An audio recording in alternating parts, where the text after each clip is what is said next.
چنانچہ بخاری شریف سے آپ کو یہ روایت آپ کی سماعت کی نظر کر رہا ہوں۔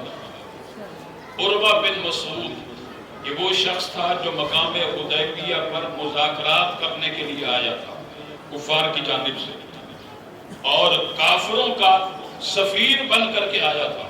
عروہ بن مسعود جب مقام حدیبیہ پر آیا تو کچھ گھنٹوں کے لیے، کچھ لمحوں کے لیے نہیں آیا۔ محترم حضرات روایات اٹھا کر کے دیکھیں، 3 دن تک عروہ بن مسعود مقام حدیبیہ پر، 3 دن تک، اور 3 دن تک وہ مقام حدیبیہ پر رہ کر نبی پاک علیہ السلام کا اپنے غلاموں کے ساتھ سلوک، تعلق اور جماعت صحابہ کرام کا حضور سے تعظیم اور محبت کا رشتہ وہ دیکھتا رہا۔ اور جب 3 دن گزرے، عروہ بن مسعود اس نتیجے پر پہنچا، حضور سرور کائنات علیہ السلام کا کلمہ پڑھا اور حضور کی غلامی کا پٹا اپنے گلے پہ ڈال کر حضور کا سچا غلام بن گیا۔ جب کافروں کے پاس گیا، انہوں نے کہا کہ تو ہمارا سفیر بن کر کے گیا تھا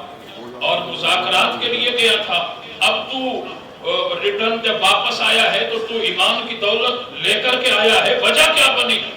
تو نے اسلام کیسے قبول کر لیا؟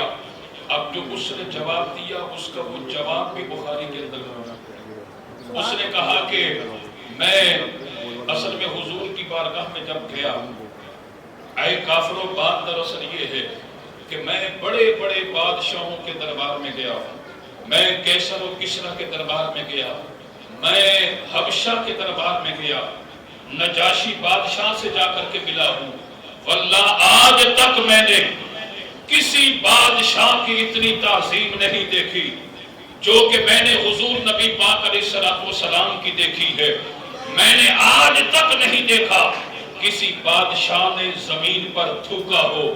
اور اس کے وزیروں اور مشیروں نے بادشاہ کا تھوک اپنے ہاتھ پر لے لیا ہو۔ میں نے اپنی آنکھوں سے دیکھا ہے کہ وہ لجپال نبی، امام الانبیاء، نبی آخر الزمان صلی اللہ علیہ وسلم جب اپنا لعاب دہن مبارک اپنے ہونٹوں سے جدا کرتے تھے تو صحابہ کرام حضور کے لعاب کو زمین پر نہیں گرنے دیتے، بلکہ صحابہ اپنے ہاتھ کی ہتھیلیوں پر لے لیا کرتے تھے۔ اور میں نے دیکھا کہ جب حضور نماز کا وضو کرتے ہیں، صحابہ کرام وضو کے پانی کو زمین پر نہیں گرنے دیتے، بلکہ صحابہ اس وضو کے پانی کو اپنے ہاتھ کی ہتھیلیوں پر لے کر کے برکت سمجھ کر کے اپنے چہروں پر بھی ملتے ہیں اور اپنے جسموں پر بھی مل لیتے ہیں۔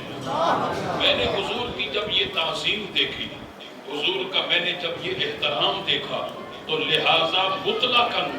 میں حضور کا یہ احترام اور سرکار کی اس تعظیم کو دیکھ کر میں نے کلمہ طیبہ پڑھا اور اسلام کی دولت سے سرفراز ہو گیا۔